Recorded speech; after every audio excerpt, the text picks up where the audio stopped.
Today I'm teaching you how to draw Wiking. It's a lovely tangle deconstructed by Arja de Lange-Huisman, who is a certified Zentangle teacher. It looks very intricate, but it's actually very simple once you break down all the individual steps, and it's so fun to build up.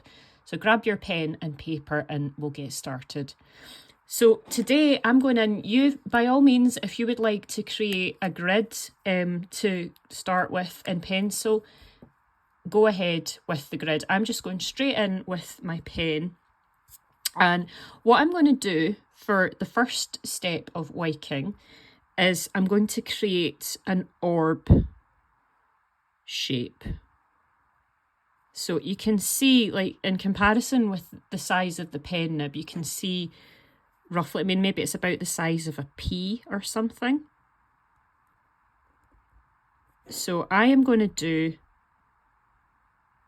maybe a grid of 3 by 3 orbs.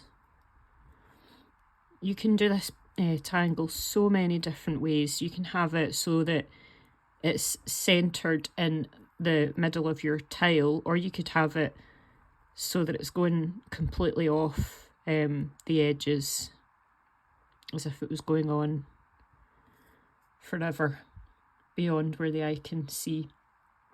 So the first step is just to put your orbs down, and then we're going to connect each of these orbs to its neighbour.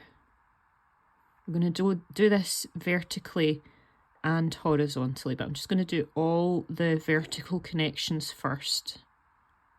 And just remembering to take your time. I should actually be starting introducing my videos by saying to take a nice deep breath and relax off your shoulders, and I tend to just get right into the actual creating, but it's such an important part of Zentangle just to centre yourself and be very present in the moment. Just taking your time. So I've just rotated my tile. I find it easier to draw my strokes towards me, so that's just for comfort. So you can see what we're creating here.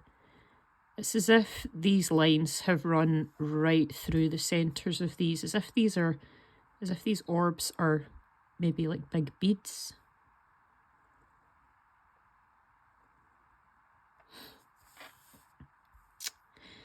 And now that we've got those connections created, we're going to do an aura in here. Not an aura, it's sort of an aura. So we're going to go from around this. You don't have to mark these. I'm just kind of showing you where we're heading for. So we're roughly auraing that orb here. And then this orb here. I'm going to aura this one. You can see I just kind of missed that dot, but it doesn't matter. We're not having to be perfect with it. So we're going to end up with a sort of diamond shape in the centre of each of these sections. And by all means, if you feel that you would like to draw your dot to kind of have something to aim for, feel free to go ahead and do that, but you don't need to.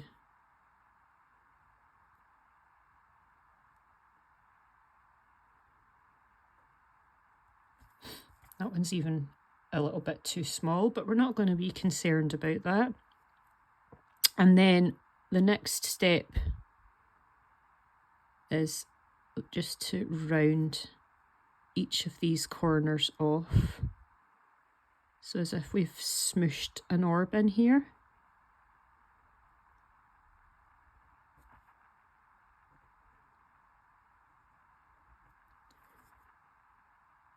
I really like that. It's quite nice, isn't it?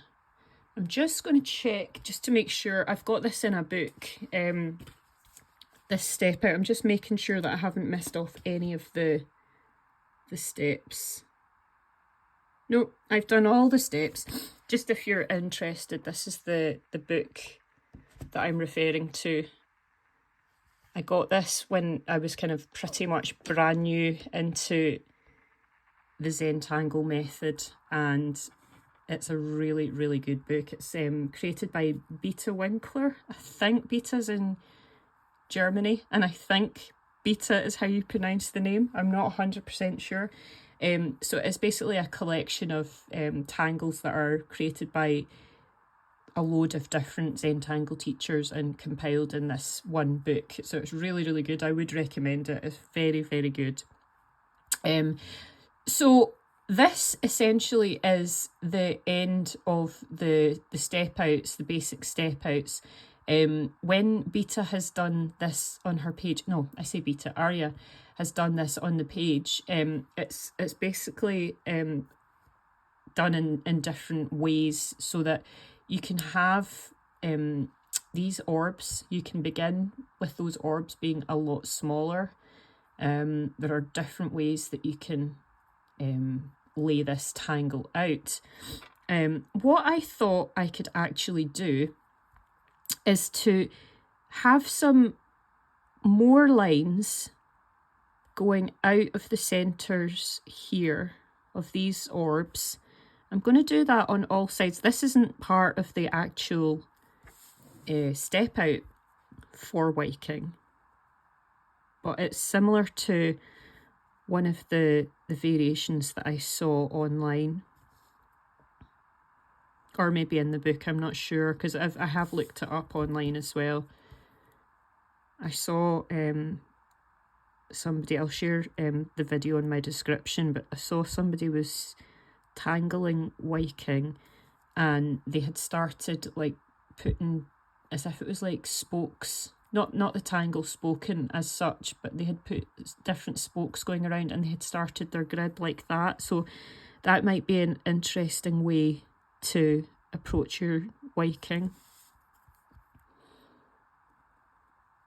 I'm just going all the way around. So I'm sort of doing exactly the same thing as before, except that now that I'm doing these, they're not actually connecting to anything. But what I thought I would do is cap these off, just like that, with a, you could try maybe doing that as a bit of a bigger, as if that, my idea is that these are disappearing into a hole, like that'll kind of look a bit more obvious once I start shading.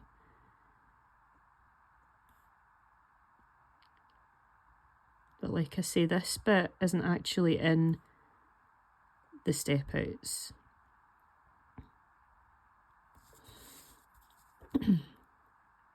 And when it was put into the book, there's a little blurb about the creation of this tangle, and I think it was in Denmark. I'm not 100% sure, but it was inspired by an original, like it was an actual Viking brooch that Arja had seen, maybe in a museum or something like that. And that was the inspiration for this tangle. And, you know, like when I was saying about varying things up, so you could have these orbs be a lot bigger, you could have them be smaller.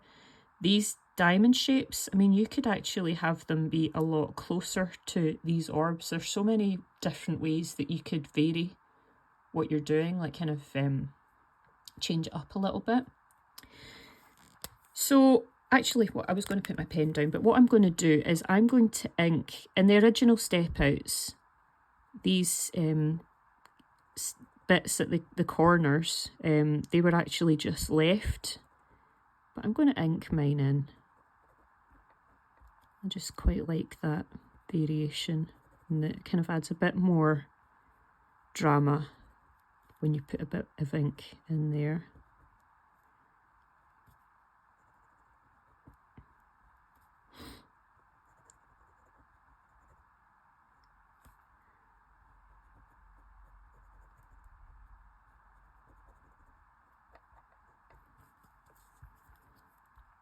Just take your time.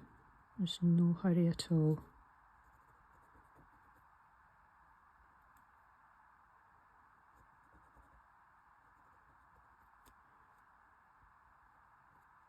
It's such a lovely day here in Glasgow. I'm in Scotland, and the weather was, without a word of exaggeration, the weather was atrocious on Saturday afternoon. We had gone across to Kirkintilloch, which is on the other side of Glasgow from us. We went to visit my husband's mum, and it had started out all right in the morning, but coming back, it was just, the weather was just absolutely hideous. So we're enjoying some sunshine today, although it's definitely starting to feel a bit fresher. It's cold. I think we're going to need to look out the gloves and things soon. Right, so what I'm going to do now is I'm going to take my graphite pencil and just, I'm putting in like sort of a smiley grin shape in each of these orb areas. And then I'm going to smooth that out.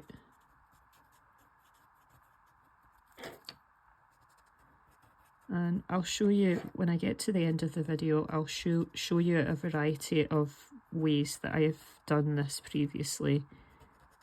I really, really like this. I mean, this was actually, I always ask people for requests, what kind of tangles that they would like me to teach on the channel. This was one that was requested by Sue.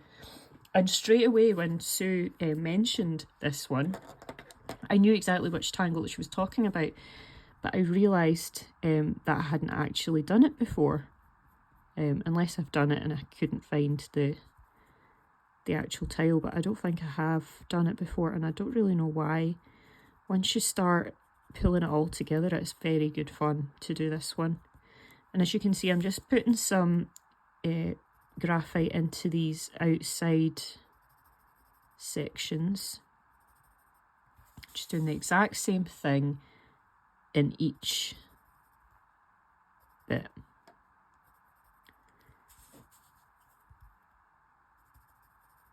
And then we're going to come in and just smooth out the graphite. Look at the state of this. I think that Tortillon has seen better days. I do try to get the best use that I can out of my supplies. Now actually, I'll show you this. Look at, I've got one of these pencil extenders, which is actually vital for this. Look at my little white pastel pencil. That's going to be getting put aside soon. It's going to have to go in the bin. It's served me well, as you can see. So just smoothing out these little bits here. This might be a little bit more obvious, the effect that I'm looking for. It might be a little bit more obvious on a tan tile perhaps, but I just thought it looks like those rods or line bits, it looks as if they're disappearing inside of the tile somewhere. I am going to ink in these little bits either side as well. That might just add to that illusion of the over and under a little bit.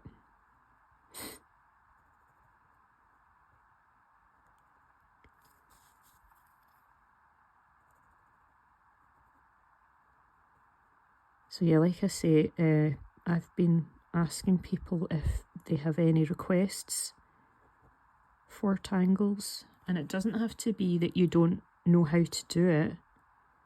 I just sometimes find it's quite interesting to see how different Zentangle teachers or even just tanglers, how different people can put their spin on a tangle, or even if it's the same, but just I always think it's different people doing the same thing can be quite interesting to watch. So if there's anything in particular that you would like me to record, then let me know and I'll add it to my list. It was a tangle that I had taught recently. It wasn't so much a tangle as a string, like a fragment that was built up. It was from a teardrop shape, so I had a couple of requests to teach that particular one and do it in the round, so that's going to be coming up soon if you're interested in sticking around for that. So I'm going to put my ink aside for a while, and then I'm going to just put some graphite either side of these orbs, and you can guess what I'm going to be doing once I've got all the graphite down. You'll be doing this neater at home because you'll not be rushing, but just putting a little bit of graphite just at the sides of these orbs, and then I'm going to be smoothing that out just to add a little bit of dimension so that this is not such a flat shape. And I can't really blend it out very far on these outside spaces because I've already pulled the pencil down quite far. I don't want to pull it too far or we lose that kind of highlight effect that I've been trying to achieve. So I'm getting all geared up for Inktober Tangles 2025. I mentioned that last week. I've got the little booklet that Stephanie Jennifer has pulled together. I've got that all printed out, and I got in touch with Stephanie to ask her if it would be all right for me to do a video on the booklet and where you can download that. So before Inktober Tangles actually gets underway, then I'm going to be sharing where you can get that.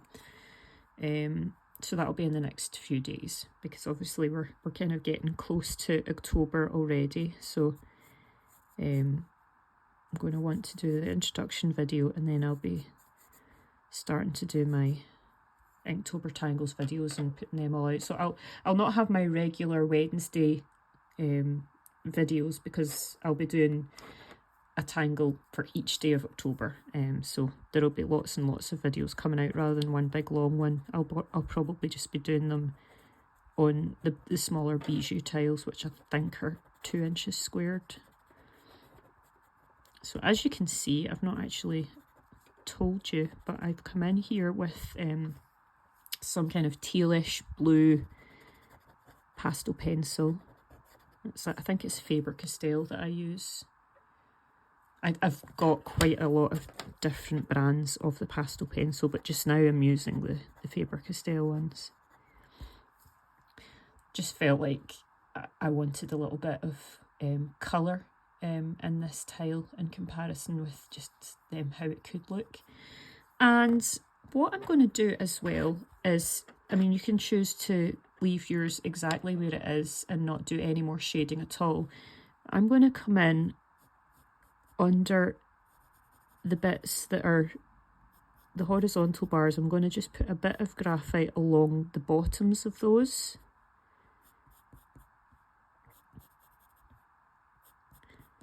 By all means, you can add graphite everywhere that you want to. I'm just going to come in on the underneath parts of each of those bars, and then I'm going to add another bit of graphite on the right hand sides of the vertical bars.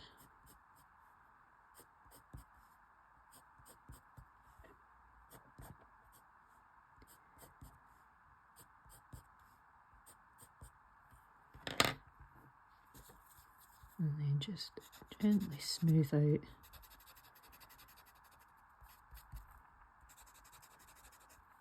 That looks really good.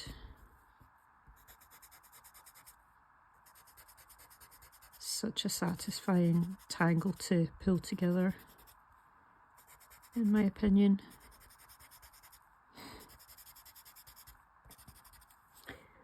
And then coming in these sides.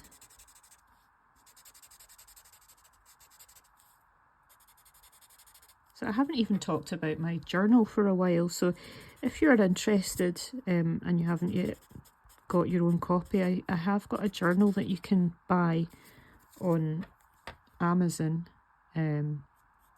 So it's a gratitude journal, but instead of just having the practice of thinking about 3 things that you're grateful for each day, there's a little space where you can tangle in it. And there's 15 Zentangle step outs within the journal, and just a separate area where you can kind of, it's beyond the journal, the 30 days of the journal experience. There's pages where you can do even more tangling. So if you're interested in that journal, then you could have a look at the link that will be in my description. So there's actually quite a few people who've been buying it already. So thanks to anybody who has already bought it. I hope you've been enjoying it. I just thought it'd be quite a nice twist on the regular gratitude, because I do Zentangle every day, whether it's in a teaching capacity or just for myself. And I thought other people might also appreciate the chance to have Zentangle as part of their gratitude practice within a journal. So that was the kind of thinking behind creating that. So now I'm going to add my chop, and I could put it down somewhere down here. Chop just being a way to sign your work. I tend to have my chop be my initials, LC, for Lisa Crow, and I quite often put a little circle-ish shape around that. I'm just going to pop that in there just now. And put your chop wherever you would like it to be, really. And I'm going to show you the examples of the previous ones that I've done. If I can actually find out what I've done with them. Where did they go on to? They're here, they're hiding. I think I just knocked the camera there, so apologies for that. This one, I quite like it, but it's not like the way that I was thinking it was going to look, because it's actually orange and red that I've put down here, but it's come out looking a bit more brown on the tiles. It's not quite the look that I was meaning to get, so I might come in with jelly rolls and kind of change that a little bit. And I still need to come in around the edges and kind of restate some of the white lines, because I think they've got faded a little bit. You can't even really see that I've put some yellow in those centres of those diamond shapes, but I do quite like, it's just a variation of what I've done today, like just adding those little heart shapes around the edges. And obviously if you wanted to, you could put the heart shapes be around the other way, because these are almost upside down in comparison with the rest of the tile.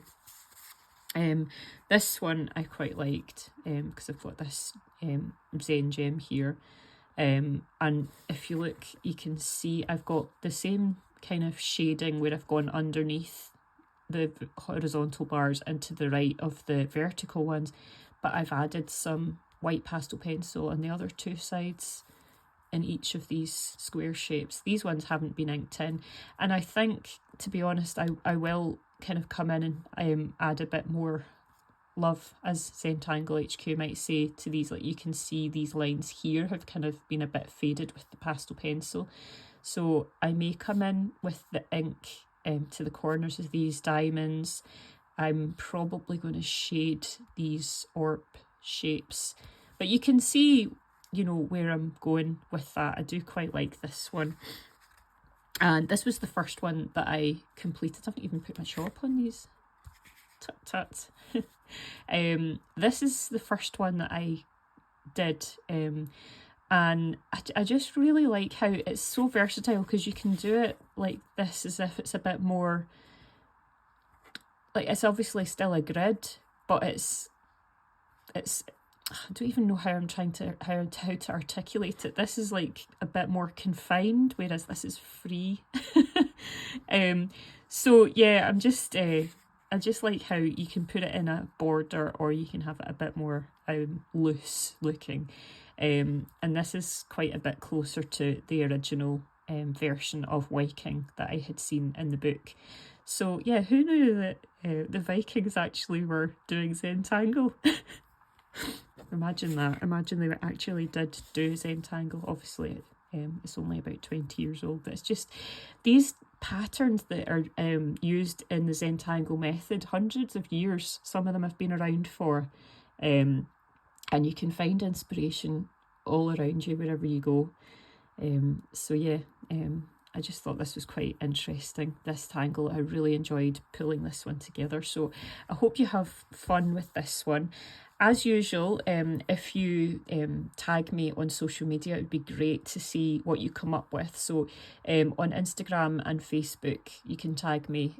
So it would be hashtag Create and Cam with Lisa. And I'm also on the Zentangle Mosaic app as Create and Cam with Lisa, so you could find me on there as well. So thank you very much for joining in. I hope you've had fun. If you feel nice and calm after watching today's video, please give it a thumbs up. Subscribe if you don't want to miss any future lessons, and I'll hopefully see you at next week's lesson. So thank you very much and have a brilliant week ahead. Bye.